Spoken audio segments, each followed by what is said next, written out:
Welcome, everyone. I'm Laura DeFranco, the CEO of Brave Healer Productions, where we have a mission to wake the world up to what's possible, one brave word at a time. And here today to help me with that mission are some of the amazing authors of a new book that we have coming out called Find Your Voice, Save Your Life. This is volume 4, you guys, in the series called Transcendent Men, Real Stories. This is our first all-male author cast. We're going to talk about that in a minute or two. And before I introduce these amazing men to you, I want to say a huge thank you to Diana Leader and Scott Holmes. This dynamic duo put together a stellar author cast and had this mission from the beginning.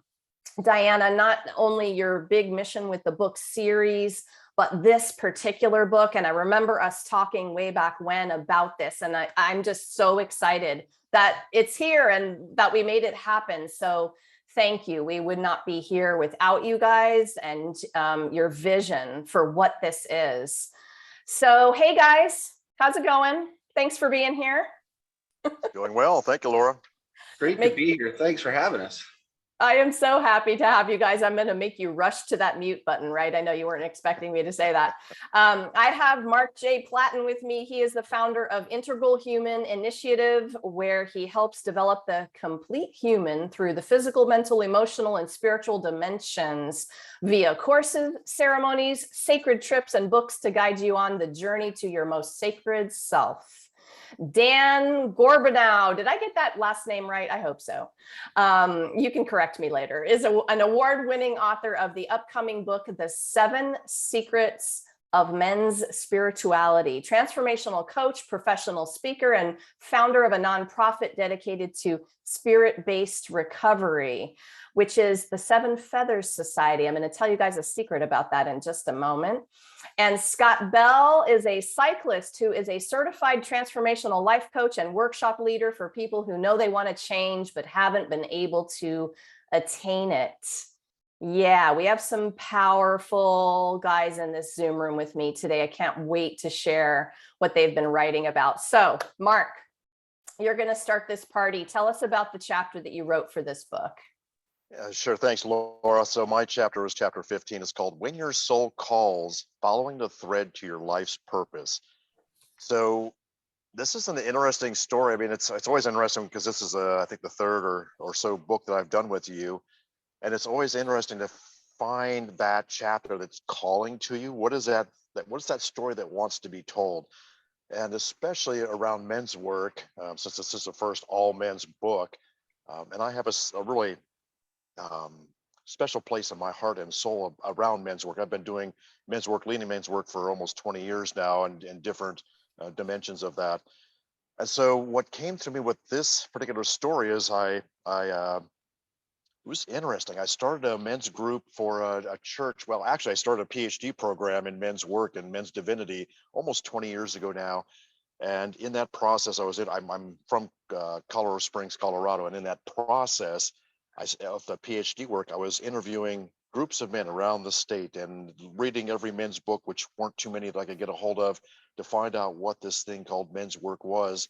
And then I was called, after doing about a year's worth of research, I was called to go, you know what, I haven't actually led a men's group. I've been involved in some, but I've never led any. So it was important for me, the calling kind of was to get my hands dirty, if you will, and get into the men's work and dig in and find out what makes us tick from my own inside and from my leadership, what's being called from that. And for the next year and a half, I led a group of about 30 men through the first 9 months, kind of doing this birthing. If you're talking about birthing something, the first 9 months was more of an exterior kind of journey of leading men through stuff like sweat lodge and sacred drumming circles and shamanic journey work and so forth with that, and doing some of these exterior kind of some of the things that we as men are a little bit more comfortable with, that more physical dimension. And then after that time frame, as we kind of approach the fall, maybe early winter time frame, I created a 9-month program around the interior world. So we were looking at the wounds of our past and what our relationship is with our Father, and what our ancestors taught us on that pathway, and doing a lot of hypnotic journeys and a little bit more deeper shamanic journeys with that. And it was really quite powerful to watch the men transform and to give into this into their sacred self with that. So what happened after that was about at that, as I was wrapping up that time frame, as I was wrapping up that second 9-month section or training, if you will, what interestingly happened at that point was that spirit kind of touched me and said, "You're done here. It's time to stop." And it's like, "What do you mean?" It's like, it's time for the men to take this on themselves. You've been leading them for the last year and a half. They've got all kinds of stories themselves to tell. They've got all this information to share themselves. And it's important for them to be able to share their own stories and their own skills, rather than just me. I'm going to stop. Is that too noisy here, Laura? Oh, you're good. Continue. I'm fascinated. Keep going. Sorry about that. You're good. So what's really fascinating about this whole thing is that when Spirit told me it's time to stop and let these other men share their stories and share their gifts, that I was taking that away from them in essence by leading all the spiritual journeys, by doing all this work for them, if you will, and they were just participants, that I was actually taking that away from them. So it was at that point, it's like, oh, that's really interesting. And then Spirit said, "Your dad's still alive. You don't have any gray hair," which I have all kinds of gray hair now, "and it's time to step away." So I've been doing this research for, at that point, and working my PhD for almost, it wasn't quite 3 years at that point, but pretty close to 3 years. I set it all down, and you know, you might be thinking to yourself, why would you possibly do that just because something in your head said that? It's like, you don't understand. For me, this is a relationship, a deep relationship with spirit. It's not just like it's like I heard this voice and I just listened to it. It's a relationship that I have with the sacred, with the divine. Um, and so it's this place of really understanding who I am and my relationship with the sacred, that when it was shared with me, it wasn't a question. It was like, this is what your next place is. This is what your next step is. And I laid everything down. It's like, and I fought with it I tend to fight with spirit sometimes on these things and go, well, why? I've got all these great things. I've got these ideas. And this next thing I want to do is like, nope, set it down. So I did. I set it all down. And for the next 15 years, I didn't do a tremendous amount of the men's work. About 6 or 7 years ago, I started co-leading in some men's work in some different groups, but I wasn't actually fully on leading and jumping in with both feet. And so, interestingly enough, on a whole nother story with kind of how how I've connected to the sacred, is that I've known for, let me say, 25-ish years or more, that on my somewhere in my 54th year, that as soon as I turned 54, which I did it had been 2 years ago. I'll be 56 here November 29th, but so 2 years ago, I turned 54, but I've been knowing for, and it's a weird number, right? 54, not 55, which kind of seems like that kind of point, but 54, I've known for 20 some years that year was going to be, something was going to happen. It was going to be something powerful that year. So I've been talking to my wife and other people. It's like, I don't know why this time, but I've known forever, well, what seems like almost forever, that this is going to be something powerful happening in my 54th year. And so as I approached that time frame, my wife and I went off to a retreat, just the two of us, down to Taos. And we were talking, we was like, okay, we want to shift our lives. We want to do, so this is right before all the COVID stuff happens. Like, we're going to shift our lives. We're going to do all this great stuff. We're going to go online and step away from our jobs and go online and travel the world and do sacred events and do, teachings and write books and do all this kind of study. But we've got so many things we could do it in. We held a retreat. It's like, let's write down all these things we want to do and find that one thing that's calling for us. And there was part of the things that were like, we'll do these things together, or we could do separate things, or both. So we went down and we did all these sticky notes and we put them on the big glass windows and moved them around and combined them and everything like that. And as we're, about the third or fourth day into our retreat, my wife came up. She's like, "This is the thing that's calling to me. I'm going to do a sacred thing for seasons and cycles and ceremonies," which she's a ceremonialist by trade, if you will. And so she's, "I'm going to do this program," which was a solo program. I wasn't part of it. And so I was like, "Oh, okay." I was hoping, in my mind, I'm thinking, I'm hoping we're going to do this together. I'm hoping we're going to do something, because I've been waiting to do some work with her. And it's like, dang it, this is going to be, now what am I going to do? What am I going to do? And I've done a lot of, I work in the collegiate realm. So I do a lot of stuff in generational work. I do a lot of stuff with um, kind of more future thinking, and using tools to help you understand the dynamics of who we are as human beings and how we communicate. So I do that at the collegiate level. It's like, well, I could do this stuff all day long, but I'm still in the collegiate realm, so I don't really want to compromise and work those two together, because that could be kind of unethical. So it's like, well, what else could I do here? And I mean, the next 3 or 4 days, I was just kind of struggling, going around in circles. Like, well, I do a bunch of stuff in nature because I've written nature books, and I do a lot of stuff in nature, and that's really where I was leaning towards. And on the way home to Colorado Springs, we were talking about stuff, and I was like, I just really don't know what is really truly calling to me. And she says, without thinking, if you could teach something today, what would it be? And out of my mouth dropped men's work. And it stunned me, actually. I mean, because I really even though I was doing some men's work, it really wasn't, it was on my list, but it was probably like 25 or 30th down the list of things that I would have chosen as my first choice to be doing. So it was really quite shocking when that dropped out. And part of that And is in your chapter, right? I it is. gotta get on with these other two dudes in the Zoom room, Oh, all Mark. right, no worries. I don't see. Yeah. If you give me the floor, Laura, I will talk forever. So yes. Well, you know, So read the book, read the chapter. That's right. exactly. I'm like, oh my gosh, this storyteller guy here. Yeah, Mark, thank you. All right, listen, you guys.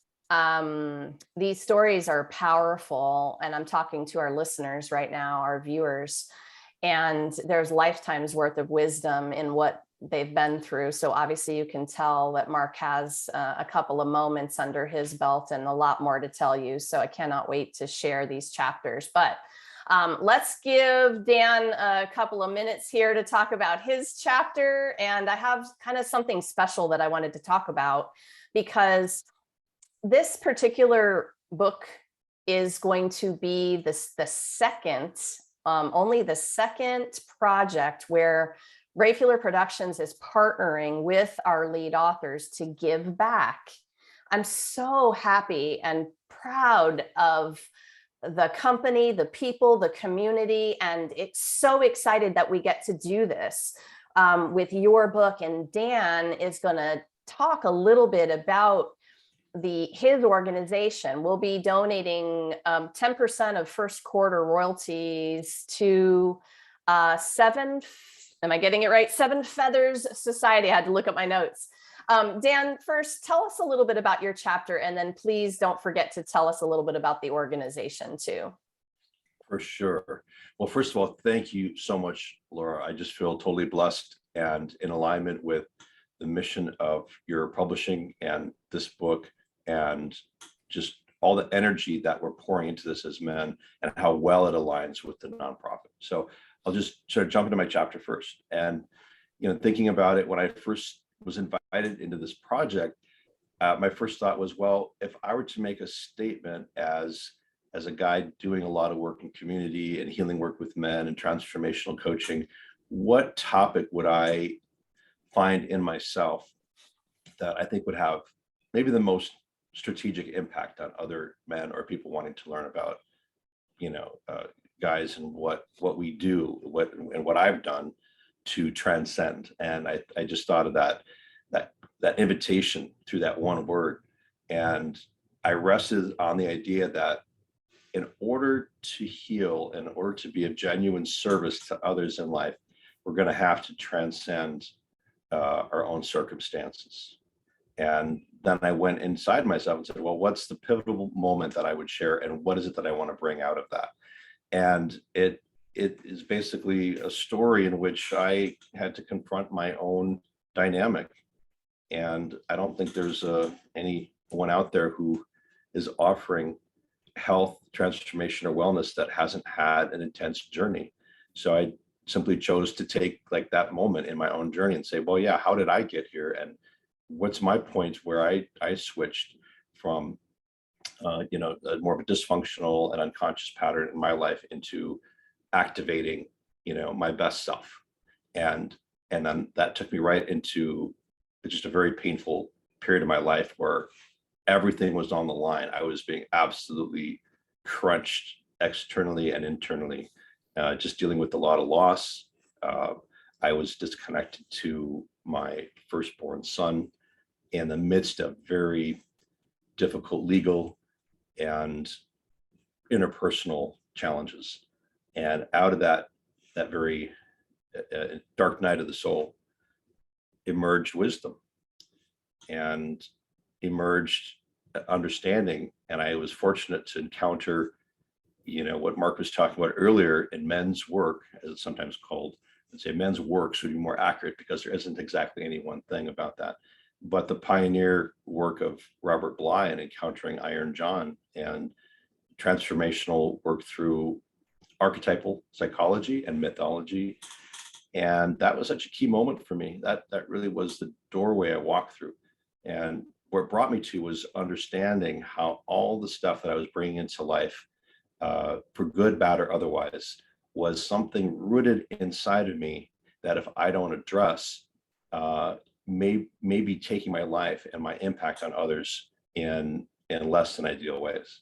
So the other part of this is, and then later working with guys and using this material and getting involved in ministerial work for the state of Minnesota, and through workshops and through support groups and recovery, finding out that one of the key things that are underlining a lot of the trauma, the addiction, the places where men end up in very negative, prolonged cycles, a lot of this comes down to core patterns. And of all of them, the father work sits as probably one of the most important pieces. So I chose to make my chapter about how I healed that dynamic in me, with the idea that, well, by sharing the story, I can be that vulnerable and that, wildly on the hook for what this is about and how I went through it, and offer that as medicine for the rest of the community. So that was my thinking around that chapter. So yeah, tell us, oh my gosh, there's a lot there. Yeah, I know. One quick comment. I mean, with all of you, I know there's going to be a lot there.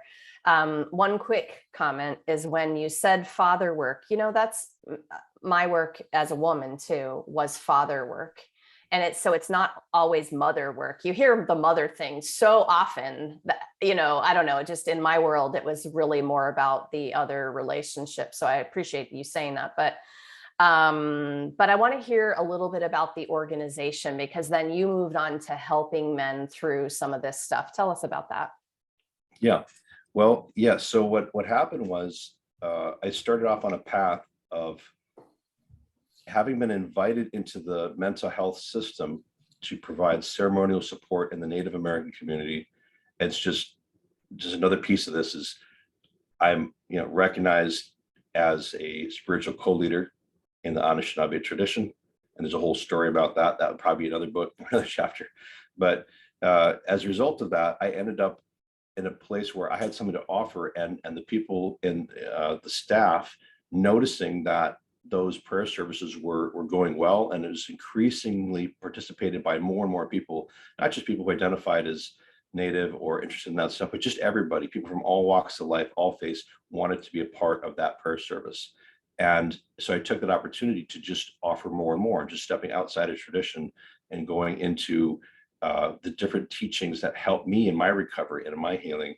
And it really made sense for that community. And out of that came a suggestion: do you have more programming in chemical dependency that we could use for the indigenous community in the system? Because they're required to have some kind of programming for that.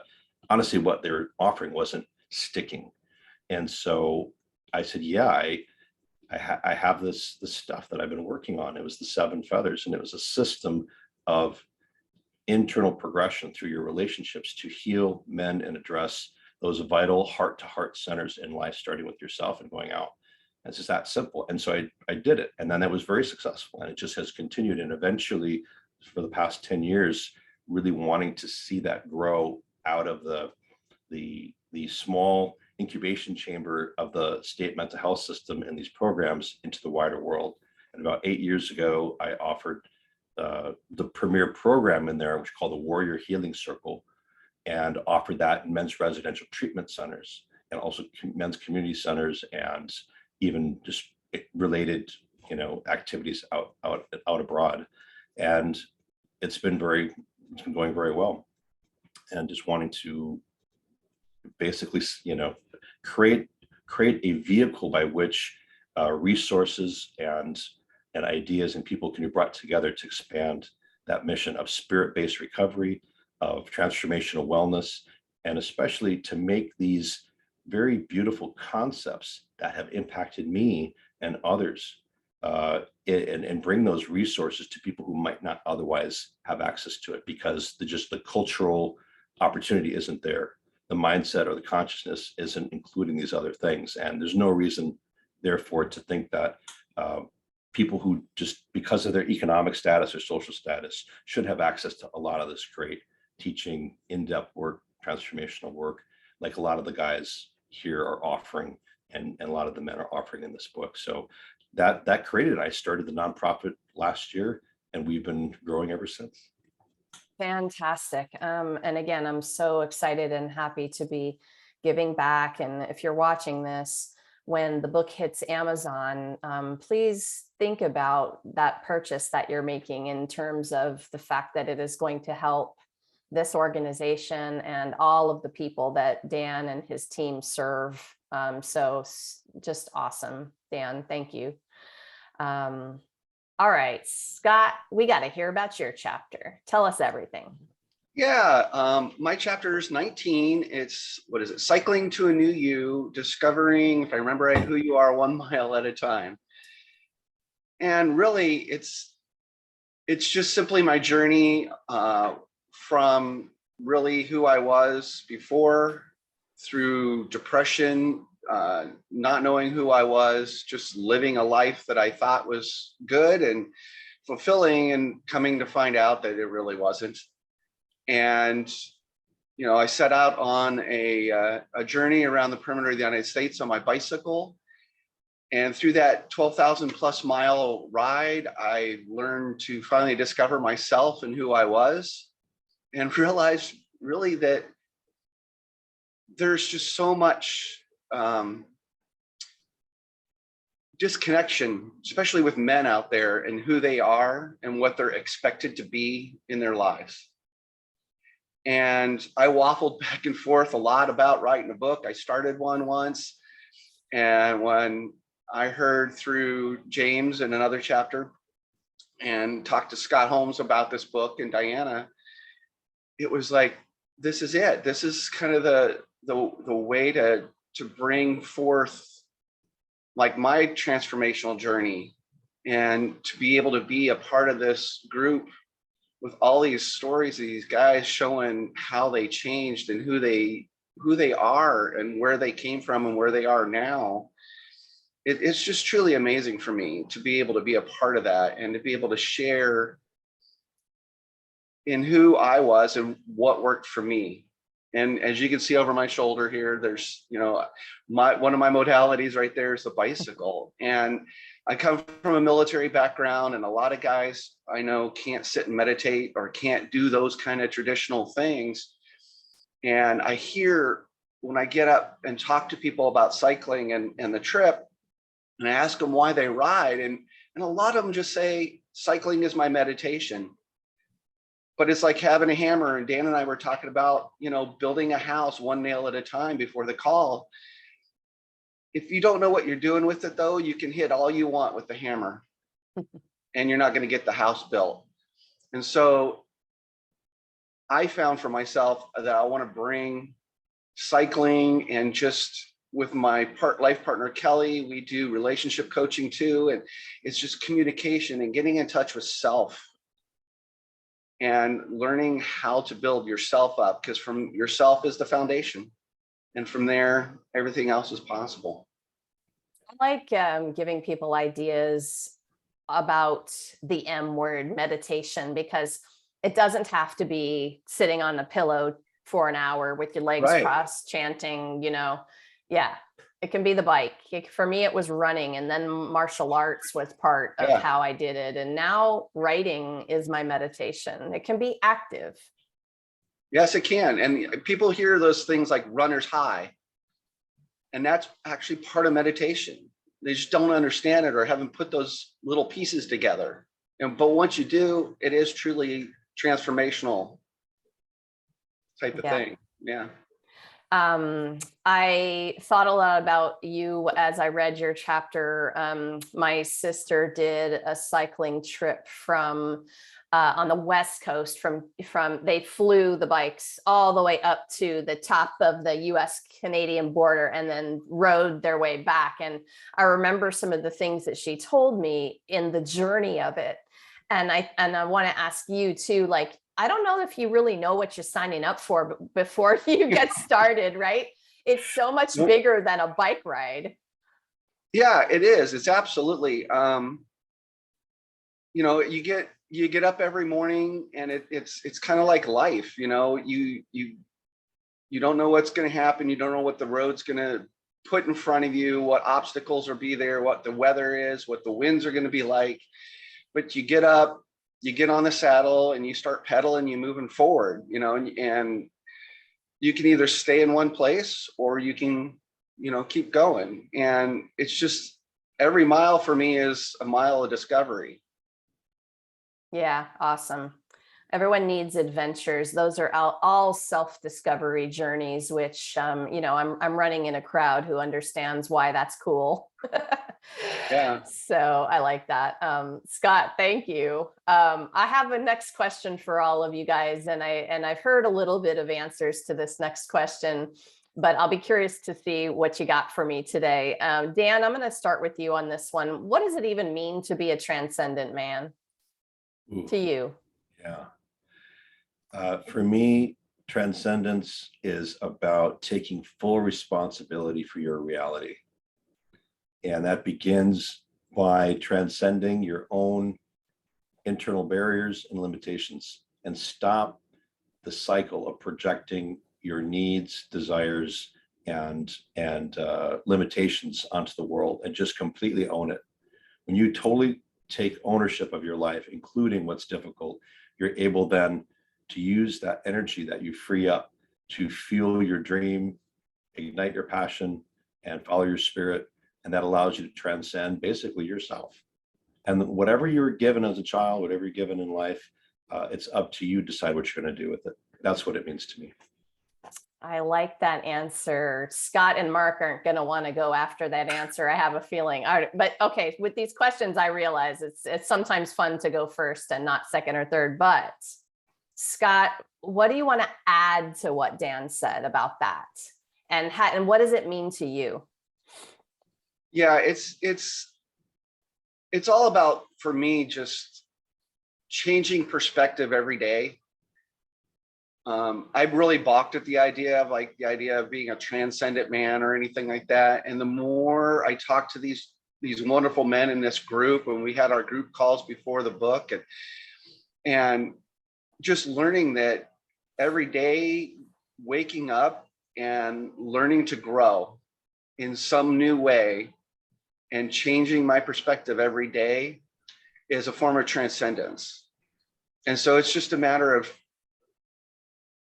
kind of tapping into that want, that desire, then to just kind of see myself and the world from another perspective every day. I love that too. These are such big, juicy ideas, you guys. Oh my gosh, there's so much in how you're answering this question. Mark, what's it mean to you? What do you want to add to what these guys are saying about it? Yeah, I think the word transcendent has a lot of interesting energy behind it. So, it's like, I'm going beyond. It's like we're gods and goddesses and holier than thou. And several of the men including you, Scott, it sounds like had some real challenges with that word, even that term of being a transcendent man. And for me, I like to bring it really back more down to the earth realm of things and going transcendent. Ken Wilber, who is one of the, I would say, the preeminent philosophers of our time, talks about transcending and including. So oftentimes when we would think about transcending, it's like we're going past, we're leaving everything else behind. But I like Ken's definition of transcendence of you're transcending and including as we're evolving, as we're growing. So it's not like we throw away everything that came before us. It's we're taking what shaped us, as Dan was mentioning, and what we were given. And can I be a better version of myself today than I was yesterday? Can I learn something and give back? Can I be in service? That's a transcendence. I'm transcending myself every day. And if I'm doing it right, every moment of every day. And can I keep being that better version? It's not a competition. It's not getting off this planet. It's not being out there. And I've done all that kind of stuff energetically and stuff. But the real beauty happens and the transcendence happens here, my feet planted on the ground, working with other people, sharing my truths and connecting with people heart to heart. Nice. I love the, oh my goodness, I'm like writing all of these different quotes down that you guys are saying about this. This is awesome. This is, to take this particular project on was interesting. And again, I mentioned earlier that Diana and I had talked about, what about all men in a book, and what would that look like? And why do we even want to do that? Right. But everybody involved in this project from the inception of it knew it was important. And one of our missions around here is to have all the voices, because you guys know how like you can hear something 100 times, but it's the 101st person that says it in the way they say it, which is the way you need to hear it. And all of a sudden the light bulb goes off and your life is changing right then, right? So, I mean, I know we need all the voices, but we knew it was important to gather the men. And I'd like to hear from you all today. Why do you think this book is important from that respect? Scott, you're up first on this one. Wow. Yeah, I think you actually kind of hit the nail right on the head, so to speak, not to continue a bad metaphor, but Did It's a lot metaphor. of hammering today. Yeah. right, I know it wasn't intentional. But yeah, it's about being one part of a shared journey of such unique perspective from everybody. Reading and just feeling into the stories of, and I honestly, to be honest, I haven't read them all yet, but to be a part of these stories and to see the journey. And you're right, some of them touched my heart deeply, and some were just plain inspiring to be out there and go, oh, look. And it's just the eclectic part of all of us is what is part of the whole, right? And one of the things I heard over this weekend was it's mutual inspiration. We're not in competition with each other. We're here to inspire each other, and one of us isn't going to change the world. And it's about all of us and our combined strength and power changing the world. And that's what this is about. I love it, Scott. Thank you. Mark, how about you? Why was the all male voices book important? Why is it important? That's a great question. For me, there's there's several things that are important for me. First of all, as I've said in some of the research I've done around men's work and so forth with that, whatever that is, there isn't a lot of stuff out there in the men's realm.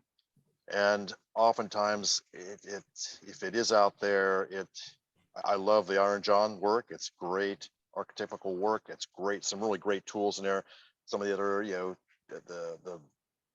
David Data's work on the spiritual man, whatever the ultimate least, whatever that word is, whatever his book is there. But it's an interesting book that kind of is like, we need to grab ourselves back and claim our manhood, which is all these important things. But what I love about our book, And what I find where the real healing comes into is not to buff up and do the lone wolf. I've got everything. It's to get into our interior world and share some of the challenges that we as men have gone through that we all have, right?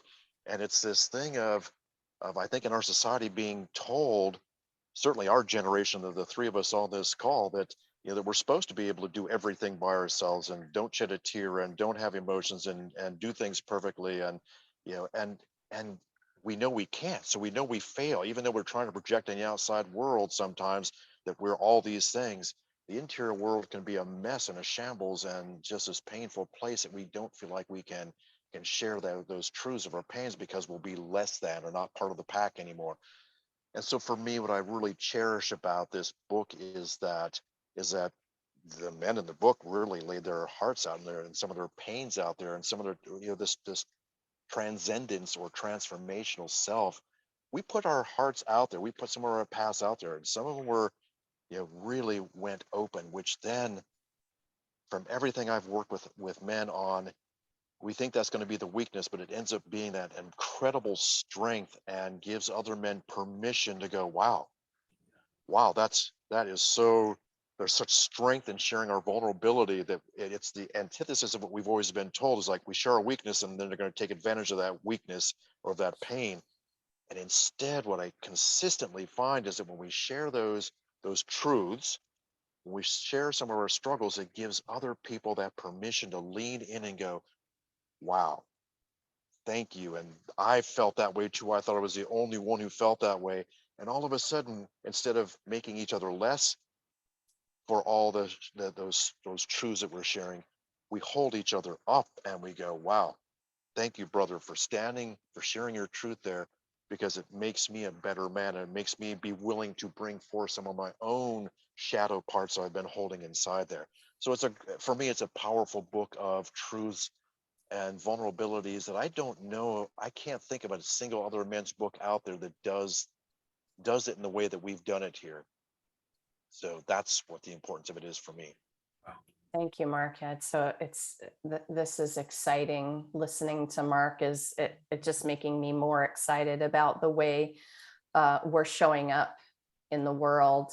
In this book, all the books really are doing what Mark said. Dan, what do you want to add to that? Why was this book important? That's a great question. I want to just piggyback on what Mark said.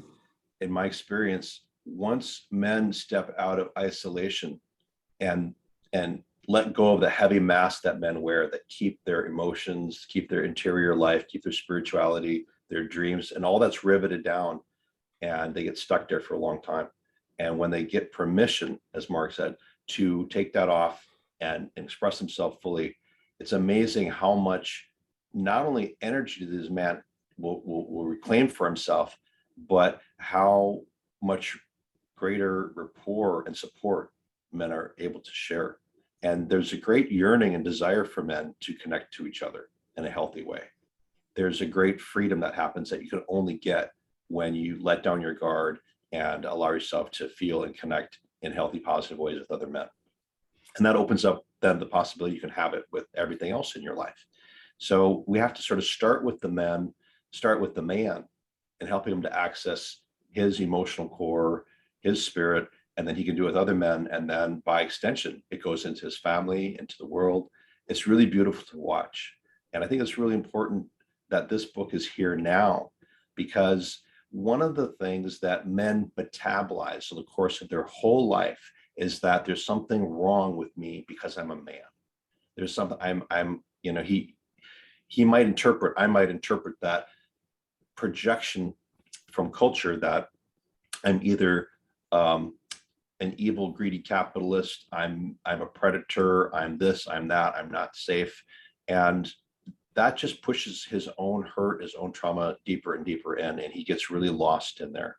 So it's really great to have a book like this book, which will allow us to fully express healthy masculine process and energy, and help guys to step out of that framework, and also help the world see more clearly that there's a very beautiful, complex rich experience in the masculine, and it should be celebrated, should be honored.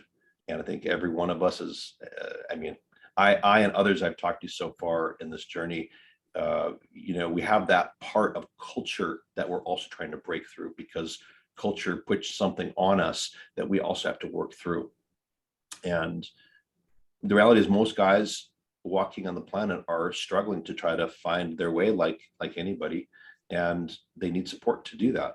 And there's a cultural shrug that tends to suppress what men go through.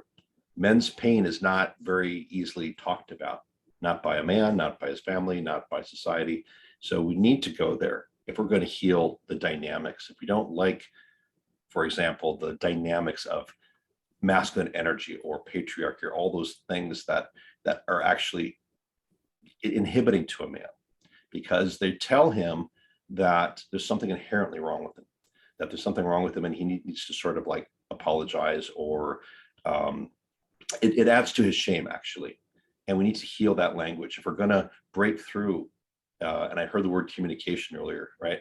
Communication is so important. How I communicate with myself and how I communicate with the world, and what the world is projecting back onto me is very important. So I just love this opportunity that we can lift men up.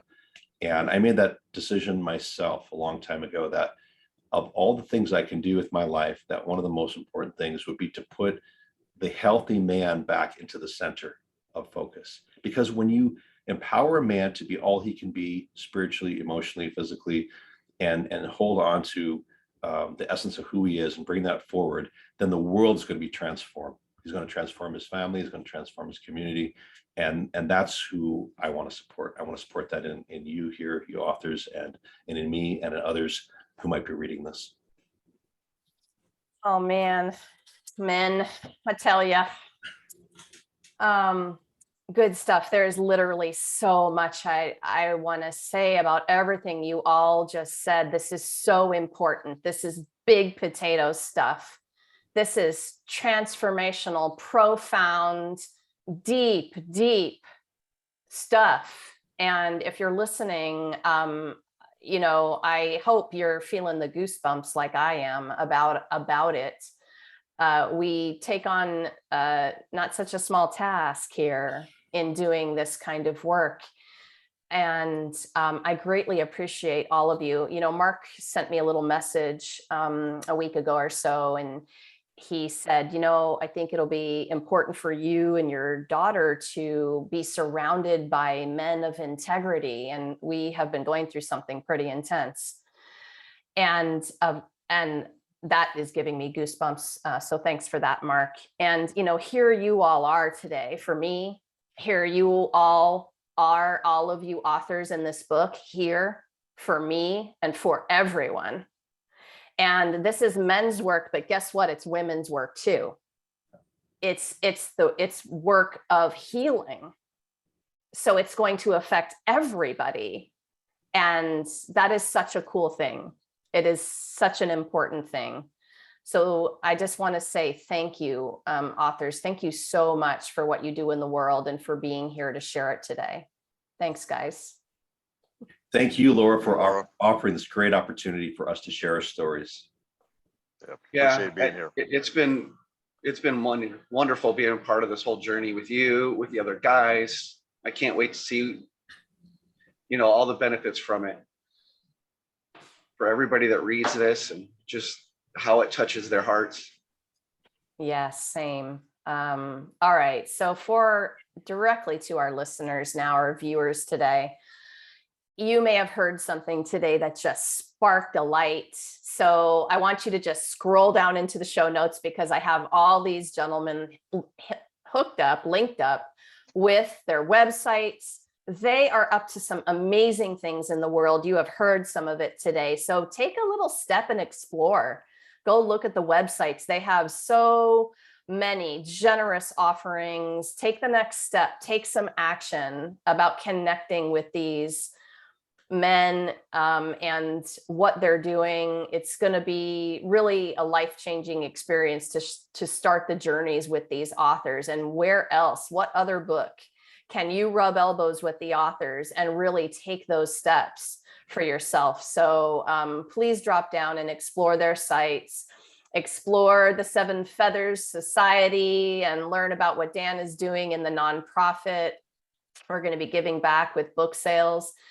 Join us for our live stream book party. That's going to be August 5th, 12 noon Eastern. I'm going to gather with all of our authors of Find Your Voice, Save Your Life, Transcendent Men, Real Stories. And we're going to join on the Brave Healer Productions Facebook page for that. And of course, if you're listening after that date, well, get on over to Amazon because you can buy your book today. You guys, lastly today, remember, your words change the world when you're brave enough to share them. So time to be brave. See you next time, everyone. Bye, guys.